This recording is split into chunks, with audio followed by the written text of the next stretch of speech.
Hello दोस्तों, नमस्कार। मैं मंटू सर। आज मैं आपके लिए बिहार बोर्ड का जो 12वीं कक्षा का हिंदी का किताब है उसमें से गद्य खंड से चैप्टर 6 जो कि एक लेख और एक पत्र का सारांश मैं आपको बताऊंगा। ठीक है, तो एक लेख और एक पत्र जो कि भगत सिंह जी के द्वारा लिखा गया है। ठीक है, और यह एक लेख है। ठीक है, तो एक लेख और एक पत्र किसके द्वारा लिखा गया है? तो भगत सिंह के द्वारा। चलिए, तो भगत सिंह के बारे में थोड़ी सी जानकारी कर लेते हैं। जन्म इनका हुआ था 28 सितंबर 1907। जन्म कब हुआ? 28 सितंबर 1907। और इनकी शहादत 23 मार्च 1931। जन्म कब? याद रखिएगा, जन्म मृत्यु भी पूछा जाता है पेपर में। तो जन्म कब? 28 सितंबर 1907। और निधन यानी कि शहादत इनका हुआ था 23 मार्च 1931। इनकी रचना है जो कि बेहद इंपॉर्टेंट है, मैं आपको बता रहा हूँ। विद्यार्थी और राजनीति। कौन सा? विद्यार्थी और राजनीति। मैं नास्तिक क्यों हूँ और बम का दर्शन। रचना भी ध्यान से सुनिएगा आप। विद्यार्थी और राजनीति, मैं नास्तिक क्यों हूँ, बम का दर्शन। विद्यार्थी और राजनीति, मैं नास्तिक क्यों हूँ, बम का दर्शन। ये 3 मशहूर रचना है।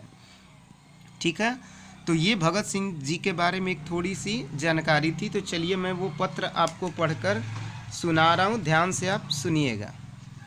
देखिए, भगत सिंह एक महान क्रांतिकारी, स्वतंत्रता सेनानी और विचारक थे। भगत सिंह विद्यार्थी और राजनीति के माध्यम से बताते हैं कि विद्यार्थी को पढ़ने के साथ साथ राजनीति में भी दिलचस्पी लेनी चाहिए। ये क्या बता रहे हैं कि भगत सिंह विद्यार्थी और राजनीति के माध्यम से बताते हैं कि विद्यार्थी को पढ़ने के साथ साथ राजनीति में भी दिलचस्पी लेनी चाहिए। यदि कोई इसे मना कर रहा है तो समझना चाहिए कि यह एक राजनीति के पीछे घोर षड्यंत्र है, क्योंकि विद्यार्थी युवा होते हैं, उन्हीं के हाथों में देश की बागडोर होती है। भगत सिंह व्यवहारिक राजनीति का उदाहरण देते हुए नौजवानों को समझाते हैं कि महात्मा गांधी, जवाहरलाल नेहरू और सुभाष चंद्र बोस का स्वागत करना और भाषण सुनना यह व्यवहारिक राजनीति नहीं तो क्या है। भगत सिंह मानते हैं कि हिंदुस्तान को ऐसे देश सेवक की ज़रूरत है जो देश पर अपनी जान न्यौछावर कर दे और पागलों की तरह सारी उम्र देश की आज़ादी या उसके विकास में न्यौछावर कर दे, क्योंकि विद्यार्थी देश दुनिया की हर समस्या से परिचित होते हैं और उनके पास अपना विवेक होता है। इन समस्याओं के योगदान में वे भाग ले सकते हैं, अतः विद्यार्थियों को राजनीति में भाग लेना चाहिए। देखिए, ये कह कर रहे हैं कि भगत सिंह बता रहे हैं कि महात्मा गांधी, जवाहरलाल नेहरू और सुभाष चंद्र बोस का स्वागत करना और भाषण सुनना यह व्यवहारिक राजनीति नहीं तो क्या है। भगत सिंह मानते हैं कि हिंदुस्तान को ऐसे देश सेवक की ज़रूरत है जो देश पर अपनी जान न्यौछावर कर दे। ये करे केवल भाषण सुनने से काम नहीं होगा, आपको कुछ ना कुछ करना ही होगा अपने देश के लिए। अगर करना चाहते हैं तो भाषण सुनने से कुछ होने वाला है नहीं। देखिए, आगे ये कहते हैं कि सारी उम्र देश की आज़ादी और उसके विकास में न्यौछावर कर दे, क्योंकि विद्यार्थी देश दुनिया की हर समस्या से परिचित होते हैं और उनके पास अपना विवेक होता है। इन समस्याओं के योगदान में वे भाग ले सकते हैं, अतः विद्यार्थियों को राजनीति में भाग लेना चाहिए। एक लेख और एक पत्र के माध्यम से भगत सिंह ये बताना चाहते हैं कि कष्ट सहकर एक विशिष्ट और सर्वव्यापी आंदोलन करना महान कार्य है। दुखों, कष्टों और चिंताओं का सहन करते हुए देश के लिए जान दे देना अर्थात मृत्यु को वर्ण करना एक सुंदर मृत्यु है। प्रश्न पूछा जाता है कि भगत सिंह के अनुसार कौन सा मृत्यु सुंदर है? तो याद रखिएगा, सारी कष्टों दुखों को झेलने के बावजूद देश के लिए शहीद हो जाना सबसे अच्छी मृत्यु है। 2 नंबर का आपके पेपर में पूछा जाता है, यह प्रश्न बेहद इंपॉर्टेंट है। अगला पैराग्राफ में ये क्या कह रहे हैं कि विपत्तियां मनुष्य को पूर्ण बनाने वाली होती है। विपत्तियां मनुष्य को पूर्ण बनाने वाली होती हैं, उससे विचलित नहीं होना चाहिए। उन्हें धैर्यपूर्वक उस दिन की प्रतीक्षा करनी चाहिए जिस दिन हमारी कुर्बानी फलीभूत होगी। हमें शहादत को गले लगाना चाहिए। वह दिन हमारे लिए अत्यंत गौरवशाली एवं महत्वपूर्ण होगा जिस दिन हमें मृत्यु दंड दिया जाएगा। ऐसी मृत्यु सुंदर होगी। देखिए, नेक्स्ट पैराग्राफ में एक आत्महत्या के बारे में बता रहे हैं कि आत्महत्या पलायनवाद है। यदि हम अपने संकल्प से विचलित हो जाते हैं तो अपने असफलताओं से निराश हो जाते हैं।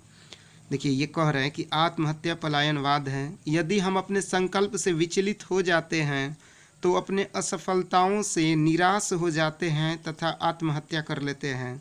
यह हमारी कायरता है। भगत सिंह जी यही समझते थे कि वे बहुत कम समय के भीतर ही मर जाएंगे, क्योंकि स्वतंत्रता संग्राम के संघर्ष में उन्होंने अपनी संपूर्ण ऊर्जा झोंक दी थी। भगत सिंह के शब्दों में, विपत्तियों से बचने के लिए आत्महत्या कर लेने से जनता का मार्गदर्शन नहीं होगा। बेहद इंपॉर्टेंट लाइन है, याद रखिएगा।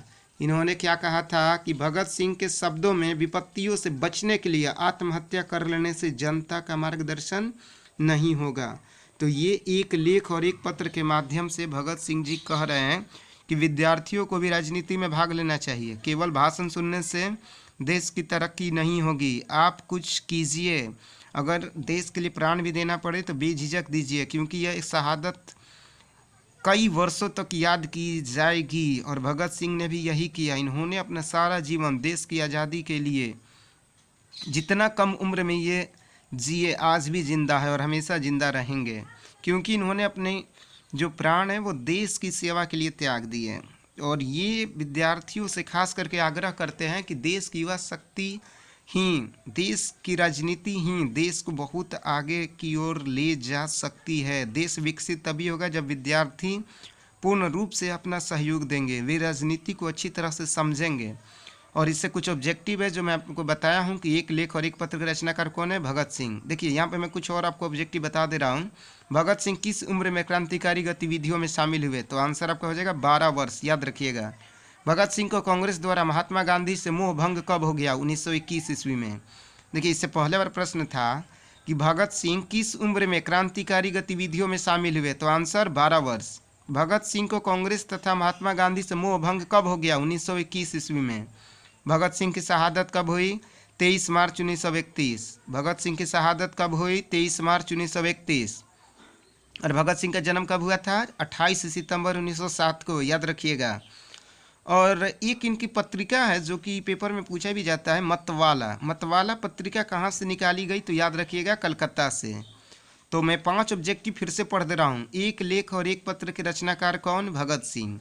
भगत सिंह किस उम्र में क्रांतिकारी गतिविधियों में शामिल हुए, तो 12 वर्ष। भगत सिंह को कांग्रेस तथा महात्मा गांधी से मोह भंग कब हुआ, 1921 ईस्वी में। भगत सिंह को कांग्रेस तथा महात्मा गांधी से मोह भंग कब हुआ, 1921 ईस्वी में। भगत सिंह की शहादत कब हुई, 23 मार्च 1931, याद कर लीजिए। भगत सिंह की शहादत कब हुई, 23 मार्च 1931। भगत सिंह का जन्म कब हुआ था, 28 सितंबर 1907। भगत सिंह का जन्म कब हुआ था, 28 सितंबर 1907।